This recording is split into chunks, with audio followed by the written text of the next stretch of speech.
आपके पास आता हूं सर। यहां पर भी कर्नल शैलेंद्र कह रहे हैं कि पूरी पिक्चर अभी बाकी है, सरकार कह रही है पूरी पिक्चर बाकी है, लेकिन शशि थरूर को डेलीगेशन में ले लिया जाए, आपकी पार्टी के हैं तो भी आपको दिक्कत होती है। आपकी पार्टी के एक नेता कह दे ऑपरेशन सिंदूर में सिर्फ 3-4 फाइटर जेट्स उड़ा दिए, कोई आपकी पार्टी के नेता उठकर यह कह दे कि आतंकियों ने धर्म पूछकर मारा नहीं था, तो सर ये पॉलिटिक्स नहीं है तो और क्या है। उधर पाकिस्तान तबाह हुआ पड़ा है, दुनिया भर के वॉर एक्सपर्ट कह रहे हैं पाकिस्तान की ऐसी बुरी हालत 71 के बाद पहली बार हुई। सर आप लोगों को सिर्फ सियासत समझ में आ रही है? राकेश पांडे जी, बात को समझो ना, तो मैं किसी आपकी बात का विरोध कर रहा, ठीक है, हमारी सेना ने मारा, मैं तो कह ही रहा हूं, इसका विरोध थोड़ी कर रहा हूं। क्या कर रहे हैं? कर्नल साहब की बात का भी समर्थन कर रहा हूं। नहीं क्या कर रहे हैं? कर्नल साहब की बात अल्प विराम है और आप इसका विरोध करें तो क्या है? ये फिर मौका था भाई, मौका अरे मौका था 71 में पीओके ले लेने का, मौका था कि 13,000 स्क्वायर किलोमीटर जमीन ना दी जाए। बहुत समय पर बहुत मौके होते हैं, लेकिन समय के हिसाब से फैसले लिए जाते हैं। जगदीश जी, जिसको प्रधानमंत्री जी अपना दोस्त कहते हैं, वो हमें रोज थप्पड़ में थप्पड़ मार रहा है। अरे भाई वही दोस्त ने कल कह दिया था। जगदीश जी, फिर आप फिर पुरानी जगह पर अटके रहते हैं। उसी दोस्त ने कह दिया था कि मीडिएट नहीं करवाया, वो दोस्त बयान बदल दे रहे हैं, तो मत जाइए ना सर उधर, मत जाइए उधर। सुनो, हमारी सेना तोपों का मुंह खोल के खड़ी थी और प्रधानमंत्री जी कहते हैं सीज फायर कर दिया। अमेरिका कहता है क्यों? इस बात का दुख है मुझे, इस बात का दुख है। मौका आपको बहुत दुख है, दोबारा नहीं आएगा। आपको बहुत दुख है। करते हैं हम। शैलेंद्र सर एक चीज बता दीजिए, ये कह रहे तोपों का मुँह खुला हुआ था, तो तोपों का मुंह बंद कब हुआ?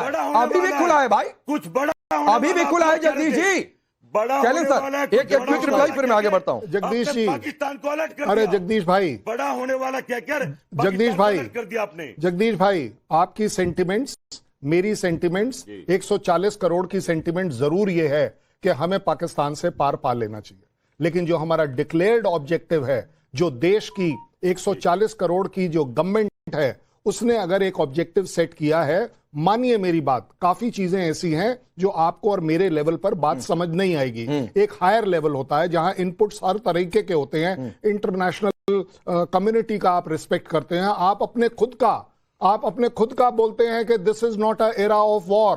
तो इसलिए हमने इस बार क्या किया है, this is a era of war on terrorism. ठीक, ये एक टेररिज्म के ऊपर डिक्लेयर्ड वॉर है और चलती रहेगी। शाजिया, जगदीश जी का कहना है कि आपको पाकिस्तान पर क्या फैसला करना है वो कांग्रेस से जगदीश जी से पहले पूछ लिया करिए। सीजफायर कब करना है, डेलीगेशन में क्या क्या, कैसे कैसे क्या क्या, सब इनसे पूछा करिए, बिना पूछे मत करिए, वरना ये हर चीज में विरोध करेंगे। राकेश जी, मुझे 2 मिनट का मौका दीजिएगा, मैं आपसे इंतजार करूंगी। मैं पूरी तरह से कर्नल शैलेंद्र जी के साथ खड़ी हूं और मैं कहूंगी कि कांग्रेस पार्टी डिक्टेट नहीं करेगी हमारे देश की फॉरेन पॉलिसी। एक सबसे बड़ी बात, ये पार्टी जिसमें इतना अंदर का कलह है कि उनको दिक्कत हो रही है कि भाजपा ने शशि थरूर को क्यों चुना है। वो चाहते हैं गौरव गोगोई को। ये कोई बोल रहा है इंसान बीच में, मैं चाहती हूँ इस इंसान से चुप रहे, मैं नहीं बोलूंगी ऐसे। जगदीश जी रुक जाइए सर, प्लीज आप बोल। जगदीश जी ऐसे नहीं होता, रुक जाइए नहीं अच्छा लगता है ना, मैं नहीं बोलूंगी। अभी बाकी मेहमान भी हैं, रुक जाइए, वो अपनी बारी का इंतजार कर रहे हैं। प्लीज जगदीश जी रुक जाइए सर, प्लीज, अभी सिर्फ शाजिया की आवाज होने जा रही है।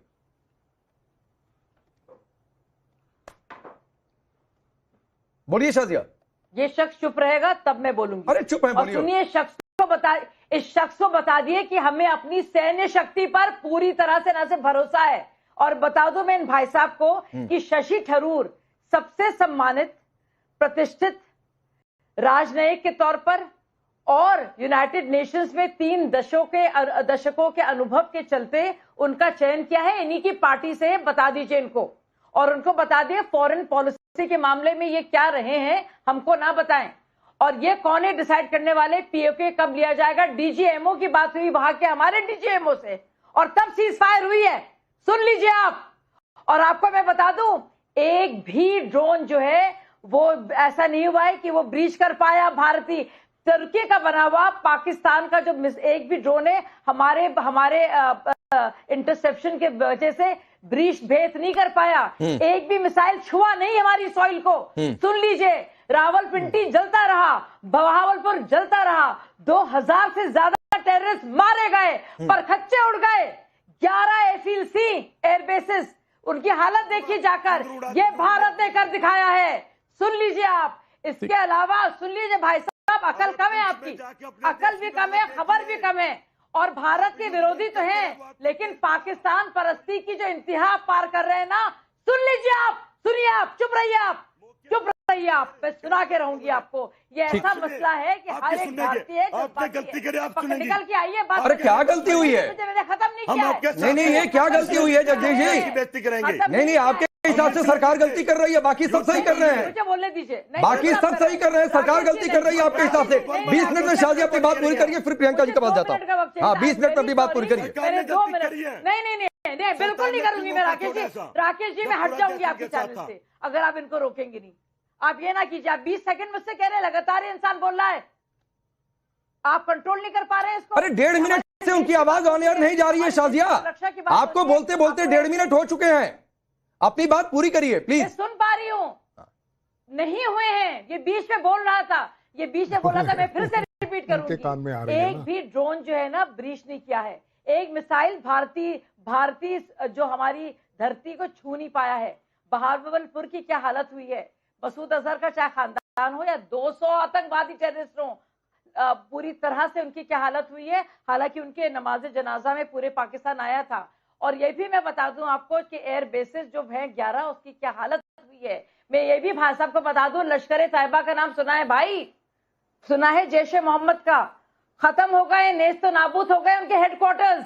ठीक है, और सोचिए अगर भारतीय आर्मी, ठीक है शाजिया मैं आता हूं आपके पास, शाजिया मैं आता हूं। प्रियंका भारती जो बात शाजिया कह रही है, अखनूर में प्रियंका भारती जो बात शाजिया कह रही हैं, मेरी एक सीधी सी बात है। सरकार ने कहा कि 7 लोग होंगे, डेलीगेशन को लीड करेंगे, 7 लोग के अंदर 8-8, 10-10 और ऑल पार्टी लीडर होंगे, तो पहले तो पूरी लिस्ट आ जाने देनी चाहिए थी। उससे पहले उस पर सवाल उठाना, तो वर्ल्ड फोरम पर आप मैसेज क्या दे रहे हैं, नंबर 1 बात। दूसरी बात है, कोई नींबू मिर्ची लेकर आ जाए, कोई कहे कि भाई ऑपरेशन सिंदूर हुआ ही नहीं, कोई कहे, आपको नहीं लगता है कि बहुत अधीर विपक्ष हो रहा है?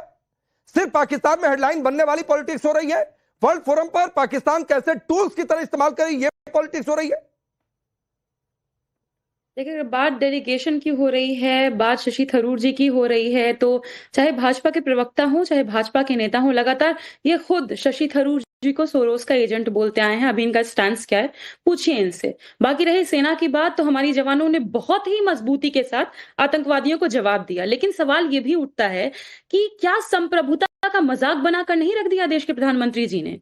उनके परम मित्र डोनाल्ड ट्रंप जी को के ऊपर करोड़ों करोड़ खर्चा करके उनके लिए रैली निकाली गई थी गुजरात में, और वही डोनाल्ड ट्रंप बार बार भारत को नीचा दिखा रहे हैं, बार बार ये कह रहे हैं कि मैं कल का सुना था आपने डोनाल्ड ट्रंप का स्टेटमेंट? प्रियंका भारती बात करें, कल का सुना था आपने? मैं वही तो कह रही हूँ ना आपको कि पहले उन्होंने कहा कि मैंने सीज फायर करवाया, उसके बाद उससे मुकर गए, उसके बाद ये कह रहे हैं कि अगर ये लोग सीज फायर नहीं करेंगे तो मैं नहीं करूंगा। तो फिर वही बात है ना प्रियंका भारती जी, या तो आप 10 लाइन में से कोई एक लाइन पकड़ लेंगी आप अपनी पॉलिटिक्स के हिसाब से। मैं सुन ही रहा हूँ। ऐसा कौन सा ट्रेड है, ऐसा कौन सा ट्रेड है जो हमारे जवानों की शहादत से ऊपर है? ये देश पूछ रहा है आज भी। अच्छी बात है कि डेलीगेशन को भेजा जा रहा है विश्व पटल पर अपनी बात रखने के लिए। विशेष सत्र की मांग हम कर रहे थे, उसको नहीं सुना गया, लेकिन ठीक है, जिस समय में पूरा देश, पूरा विपक्ष एकजुट होकर के सेना के साथ खड़ा था, यही भाजपा के उप मुख्यमंत्री हो या भाजपा के मंत्री हो, लगातार सेना को नीचा दिखाते रहे। रामगोपाल यादव जी ने क्या कहा था? रामगोपाल यादव जी ने क्या कहा? आपकी पार्टी के नेता सुधाकर सिंह ने क्या कहा? अमित जमई ने क्या कहा? इमरान मसूद ने क्या कहा? अजय राय ने क्या कहा? प्रियांक खड़गे ने क्या कहा? मुझे एक चीज जानना है प्रियंका भारती जी, ऐसे नहीं होता है। सवालों का भी जवाब देती हूँ। हाँ नहीं, मैं आता हूँ आपके पास। शुभराज साहब, ये एकजुटता दिखाने का तरीका है। कोई कहेगा सर्जिकल स्ट्राइक का सबूत दे दो, कोई कहेगा ऑपरेशन सिंदूर हुआ ही नहीं। इनकी पार्टी के नेता कह देंगे कुर्सी पर बैठे क्यों? इस तरह एकजुटता दिखाई जाती है क्या? और उसके बाद कहेंगे मैं एकजुट है। राकेश पांडे जी, जैसे ही मैंने इनके उप मुख्यमंत्री का नाम लिया, नहीं, मैंने तो रामगोपाल यादव का भी नाम लिया। Yes, that is condemnable. वो कोई नहीं है, मैं कह रहा हूं पार्टी से निकाल देना चाहिए। बीजेपी फैसला ले, मैं उनके साथ बिल्कुल जाकर नहीं खड़ा हूं प्रियंका भारती। लेकिन सवाल है कि आप रामगोपाल, सुधाकर सिंह, बाकी नेताओं पर आप जाकर नहीं बोलेंगी। ठीक है, चलिए शुभराज साहब, ये एकजुटता दिखाने का तरीका। जगदीश जी का मैंने नाम लिया, जिन्होंने कहा कि सेना। राजेश जी चुप हो तो आपको मैं भी प्रियंका जी आता हूं मैडम, आता हूं। शुभराज साहब को सुनिए, फिर आता हूं आपके पास। देखिए, मुझे लगता है कि फॉरेन पॉलिसी जैसा विषय सिर्फ पॉलिटिकल तू मैं से नहीं सॉल्व हो सकता है। फॉरेन पॉलिसी कंटिन्यूम में होती है। जो नीति हमने पहले से रखी है उसी को लेकर के हम आगे चलते हैं। मैं ये बात इसलिए कह रही हूं क्योंकि आपको इस पूरे डिबेट को एक संदर्भ में देखना होगा। अगर राजनीति करने पे उतरना है तो फिर तुलनात्मक अध्ययन कीजिए कि जब पाकिस्तान पहले हमला करता था तो भारत का क्या रिस्पॉन्स होता था। यहाँ पे एक डिफेंस एक्सपर्ट बैठे हैं, आई एम श्योर आप शैलेंद्र जी से भी जब राय पूछेंगे तो वो अग्री करेंगे कि फॉरेन पॉलिसी एक बहुत ही गहन शोध का विषय होता है। अगर डोनाल्ड ट्रंप ने जिस तरीके से बिहेव किया, उनको मुंह की खानी पड़ी। यूएस स्टेट डिपार्टमेंट का स्टेटमेंट भी पढ़ना चाहिए फिर प्रियंका भारती जी को।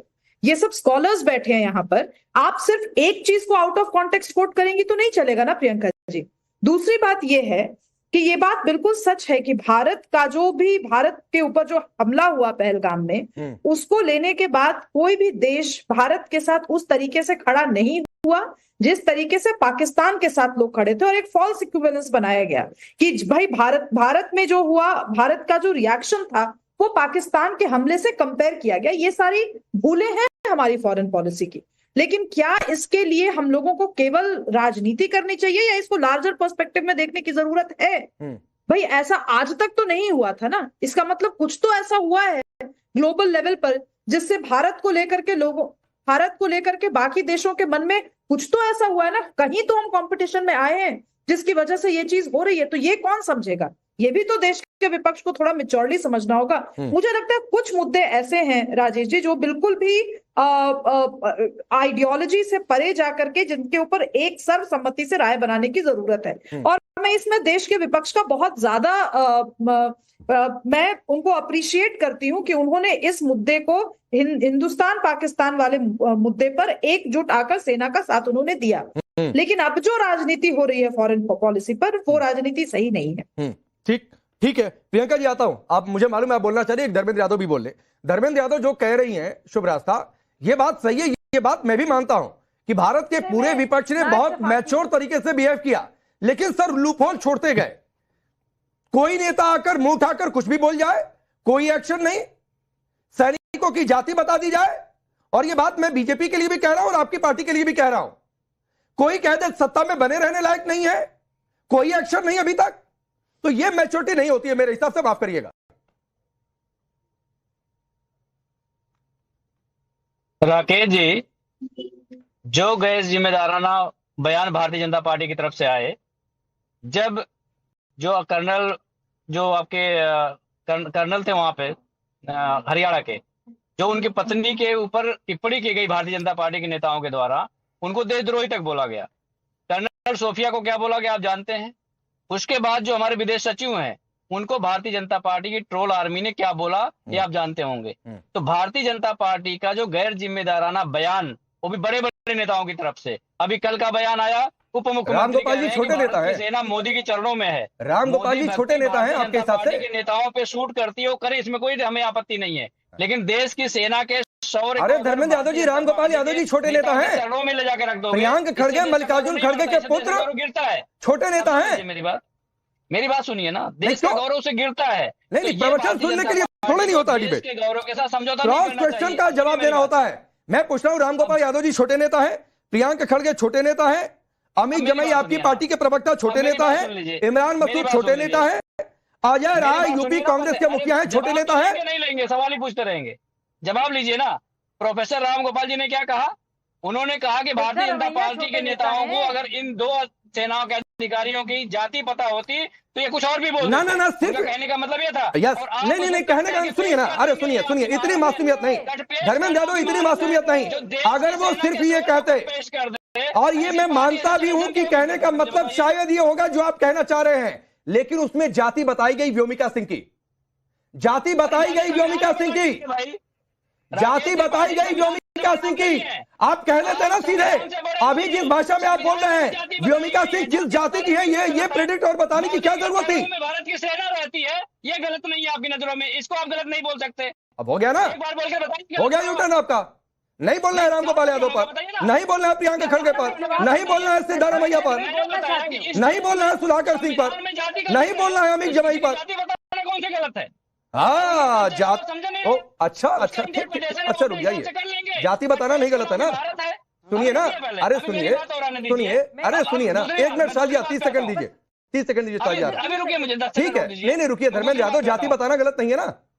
मतलब आप ये मान रहे हैं, अरे रुकिए ना, मतलब आप ये मान रहे हैं, हाँ रुकिए ना, रुकिए, हाँ रुकिए, ठीक, मैं आप ही के पास हूं, मैं आपकी बात को मान रहा हूं, जाति बताना गलत नहीं है। तो इसका मतलब व्योमिका सिंह की जाति बताकर रामगोपाल यादव जी ने ठीक किया। तो फिर मेरा सवाल यह होगा भाई कि अखिलेश यादव ने जब संसद में इस तरीके की टिप्पणी हुई, तो मुझे ध्यान है, गलत हो तो सही करिएगा, हिम्मत कैसे हो गई जाति पूछने की? ये उन्हीं का स्टेटमेंट था ना? नहीं, वो कह रहे हैं उनको कोई जाति नहीं है, आप याद करिए इस बात को। पहले अखिलेश यादव ने क्या कहा था ये बताइए। भारतीय जनता पार्टी